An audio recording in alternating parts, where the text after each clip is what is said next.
Dobrý deň, dnes si ukážeme, ako máme novú funkciu na platforme Jobrela. Takže nedávno sme spustili možnosť pre firmy, aby sa mohli registrovať a vložiť si svoje pracovné pozície do našej platformy. Táto platforma sa odlišuje od iných pracovných portálov a možno aj nejakých agentúr tým, že vlastne osloví ľudí, ktorí sú na našej platforme, tých je momentálne niečo okolo 9000, plus v druhej fáze automaticky oslovuje ďalších ľudí, fresh kandidátov, ktorí sú na trhu. A tých oslovuje z platform ako sú Stack Overflow, GitHub, LinkedIn a Facebook a podobne.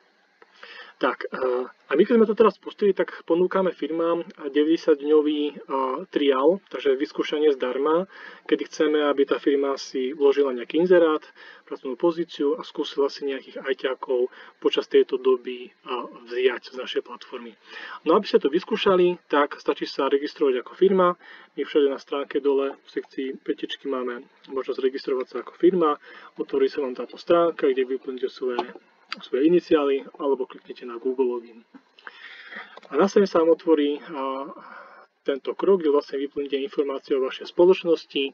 My už sme tu naimportovali zhruba 1 000 000 firm, takže vaša firma by už tu mala byť. Ak náhodou nie je, tak stačí, dám nová spoločnosť XY, tak stačí kliknúť na pridať novú firmu. A potom chceme, aby ste zadali vašu stránku o vás, prípadne stránku s vašimi pracovnými inzerátmi. Tak, a teraz kliknite pripojiť, kde sa dostanete na ďalší krok a kde už uvidíte váš profil. Tu jednoducho vidíte vaše informácie o firme a nižšie informácie o vašom členstve, takže tu vidím členstvo trial, takže to je vyskúšanie zdarma a vidím, že vlastne ak sa chcem prenajať nejako ajťáka z tej platformy alebo si nechcem nejako zamestnať, tak tie poplatky za či už prenajem alebo nábor sú 0%. Takže v tomto kroku vy musíte vložiť nejakú pracovnú pozíciu, takže kliknete na tlačítko vložiť projekt, kde je 7 krokov. Ja si otvorím nejaký existujúci, takže tu mám nejakého test inžiniera a prejdeme si jednotlivé kroky. V prvom kroku stačí vybrať nejaký názov, jednoduché, potom v druhom kroku popis a v podstate nejaké požiadavky, ktoré skopírujete. A v treťom kroku vlastne tu už vyberáte, aké chcete role, takže ten klient chcel automatizovaného alebo manuálneho testera. Ak by ste chceli oboje role zároveň alebo viac rolí zároveň, tak zaškrtávate poličku všetky role povinné. Toto je vhodné napríklad na také komplexnejšie role, ako napríklad hľadáte Java vývojára, ktorý je zároveň React vývojárom alebo Angular vývojárom. Takže to sú role. Potom môžete zakliknúť nejaké zručnosti, takže v tomto prípade klient hľadá nejakého testera, ktorý vie nejaký z týchto programovacích, respektíve skriptovacích jazykov. A ak nejaký vie, tak vlastne spĺňa tie masové požiadavky. Tu dole vždy vidíte, koľko profesionálov z tých, ktorí sú na platforme, vyhovuje tomuto zadaniu. Keby ste chceli z tých zručností chceli profily ľudí, ktorí majú všetky zručnosti, tak zase zaškrtávate poličko všetky zručnosti povinné. Ďalej tu máme možnosť na pokročilé kombinácie, kde si môžete nadefinovať, že chceme nejaký, povedzme, náročný profil, kde potrebujeme, aby ten kandidát mal znalosť, povedzme, programovacieho jazyka Java, zároveň JavaScriptu a ďalej potrebujeme, aby vedel jedno z napríklad databázu Mongo alebo databázu Oracle, potrebujem, aby vedel napríklad buď Angular, alebo React, alebo Vue.js, takže môžem si takto vyklikať v podstate rôzne kombinácie, takže dáme si must have JavaScript plus chcem Mongo alebo Oracle plus chcem, aby mal buď React alebo Angular alebo Vue.js a zároveň chcem, aby mal možno niečo z Machine Learning a AI. A tu vlastne máme takúto možnosť, kde keď zadáte takúto vyššiu kategóriu a my pod ňou máme ďalších 40 podkategórií, napríklad SageMaker, TensorFlow a podobne. A potom tí kandidáti, ktorí budú mať viac znalostí z tejto oblasti AI a Machine Learning, budú mať vyššie skóre. To si ukážeme neskôr. Takže takto som si naklikal nejakú takú komplexnejšiu rolu, komplexnejšie must-have požiadavky a všetci tí, ktorí vyhovujú tejto kombinácii, že majú JavaScriptom a zároveň jedno z Mongo alebo Oracle a zároveň jedno z React, Angular a zároveň majú nejaký AI Machine Learning, tak sa nám potom napárujú na tú našu pracovnú pozíciu. A čo by vám malo potom ušetriť nejaký čas pri výbere tých kandidátov. Tu dole teraz vidíte, že počet vyhovujúcich profesionálov je 0, hej, to je tým, že máme hore tých testerov, takže tí testery nesplňajú tieto požiadavky. No. A môžeme ísť na ďalší krok, ten je už jednoduchý.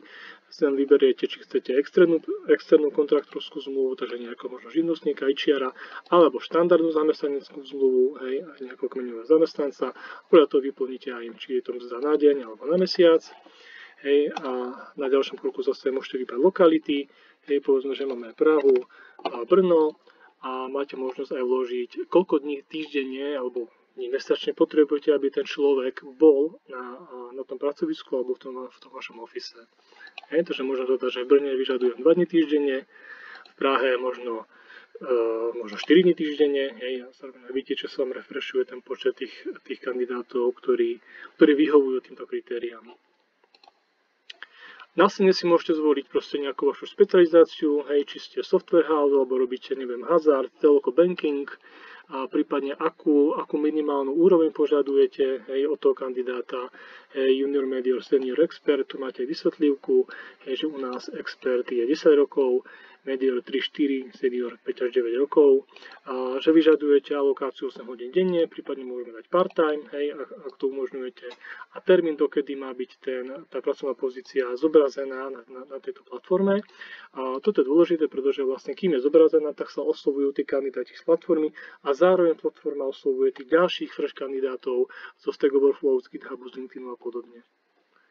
Ďalej môžete si vyselektovať, aké jazyky potrebujete na túto pracovnú pozíciu. Hej, klient si dal češtinu a slovenčinu, zvlášť toho, že obe jazyky sú povinné. A vlastne to je koniec. A na ďalšom kroku môžete vybrať nejaké benefity.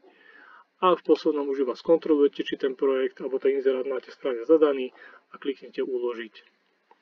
Následne sa spraví to, že my to rýchlo skontrolujeme a spustíme scoring, ktorý vlastne vyhodnotí kandidátov, ktorí sa na túto pozíciu hodia.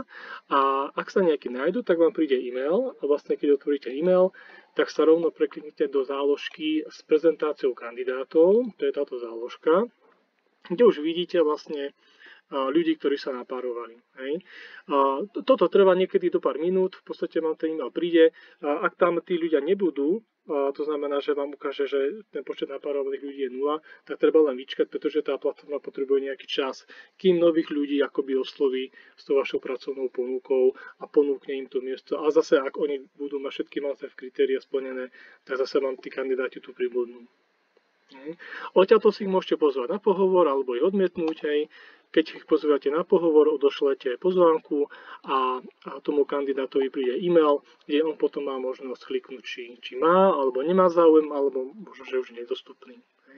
Môžete si rýchlo aj pozrieť v tejto kartičke, čo je to za vývojár, v podstate všetky jeho role, lokality, zručnosti, úroveň, zápis pohovoru a nejaké pracovné skúsenosti, hej, a potom vidíte aj nejaký scoring, ktorý získal pri párovaní na túto vašu pozíciu a tu vidíte, hej, že napríklad tento človek vie len Python, hej, z tých všetkých skriptovacích a programovacích jazykov, ktoré ste zadali, takže preto získal 9% v zručnostiach, hej, ale tie lokality, role, ceny, to všetko proste sedí, získal dokopy 13%. A potom máte tu aj takúto možnosť kanbanové nástenky, kde máte kartičky tých vývojárov, hej, kde vidíte znovu kubité prezentácie a tu vidíte, že klient si z tých prezentácií poslal 3 ľudí na pohovor a ty, keď príjmu tú pozvánku v tom ich e-maili, tak vtedy už vy uvidíte celé meno toho kandidáta, jeho telefón, e-mail a môžete s ním už komunikovať napriamo, tak ako uznáte za vhodné.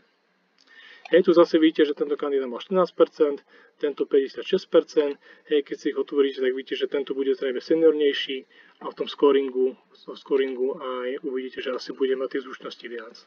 Hej. Tu vidím, že sa to zelená má 54% z tých všetkých zručností, 6600 korún na deň a jeho finálne skoro je 56%. Hej, takže máte akoby možnosť ako si hneď tak porovnať, ktorý kandidát bude lepší, horší. Všetci však, ktorí sú tu, splňujú tie must-have požiadavky, ktoré ste si dali, takže by ste tu nemali mať akoby nerelevantných kandidátov. Ak sa vám ten kandidát na pohovore potom páčil, tak môžete mu dať ponuku, prípadne ak sa vám nepáčil, môžete ho zamietnúť, hej, a zase môžete dať komentár, môžete dať typ odmietnutia, kde si poviete, nehodí sa mi na tento projekt, ale možno na iný by som ho chcel ešte vidieť, alebo sa mi ten kandidát vôbec nepáči a už nikdy ho nechcem vidieť, aby sa naparoval na naše pozície, alebo ho nechcem vidieť na bližších 6 mesiacov, pretože má možno slabú angličtinu, ale možno neskôr sa mi tá jeho kartička znovu môže objaviť v týchto mojich pracovných pozíciách. Ďalej vidíte vlastne taký prehľad, že ktorí kandidáti sú v prezentáciách, ktorí odmietli vašu ponuku, prípadne ktoré odmietol klient. Takže tu je taký rýchly prehľad, my potom budeme aj zobrazovať tie dôvody, že prečo vás nejaký kandidát odmietol. No a keď mu dáte ponuku, on ho príjme a v podstate si ho najmete, tak vlastne my potom zaktualizujeme aj váš profil, kde potom uvidíte, že máte tu nejaký nástup. Čo sa týka tých členstiev a poplatkov, tak tu dole máme tlačítko. Keď kliknete, tak sa vám otvorí stránka s cenníkom. A vlastne vy začínate touto možnosťou na skúšku, kde 3 mesiace môžete naberať ľubovoľný počet ajťakov z tejto platformy, či už zamestnancov alebo živnostníkov. A keď tie 3 mesiace uplynú a uvidíme, že ste tú platformu sa snažili nejako používať, tak vám dáme freemium balík, čo znamená, že vlastne ďalšieho ajťaka máte znovu zdarma. Hej.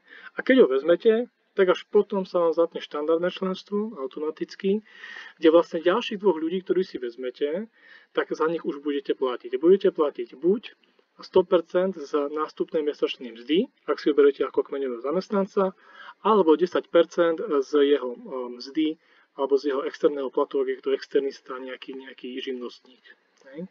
A keď už najmete 2 ľudí z tejto platformy, hej, tak už máte členstvo strieborné, máte zase lepšie podmienky. Ak už máte 5 ľudí, tak už platíte len 6% províziu za živnostníka alebo 60% z nástupného mesačného platu za kmeňového zamestnanca. A keď máte už 10 ľudí z tejto platformy u seba, tak platíte 40% za nástupnej mzdy mesačnej alebo 4% pri prenájme toho IT kandidáta. Keď si ho vezmete k sebe ako kmeňového zamestnanca, hej, alebo si môžete zobrať aj živnostníka, nám je to jedno, tak ten poplatok vlastne je splatný až potom, ako kandidát úspešne dokončí skúšobnú dobu. Hej, takže inak tá platforma nemá nárok na odmenu. Hej, takže to je taká možno trošku pre niektorých výhoda. Máme dole aj v podstate poznámky. Ak si prenajmete živnostníka, tak sa platí za neho vždy na konci kalendárneho mesiaca na základe schváleného časového výkazu. Tu možno ešte ukážem nejaký profil, kde už vidíte, že už je tu 5 nástupov, členstvo je gold, zlaté, takže ďalšieho ajťaka, ktorého by si chceli prenajať, tak budú za neho platiť 6%, hej. Ak by si chceli ho zamestnať, tak budú platiť 60% z jeho nástupnej mesačnej mzdy, takže snažíme sa tieto informácie vždy zobraziť, aby ste vedeli, ako na tom ste. Dole je aj vypísaný zoznam ajťakov, ktorý si tento profil ako keby najal z tej platformy. A ak budete potrebovať pomoc, hej, môžete nám zavolať alebo si zjednať demo.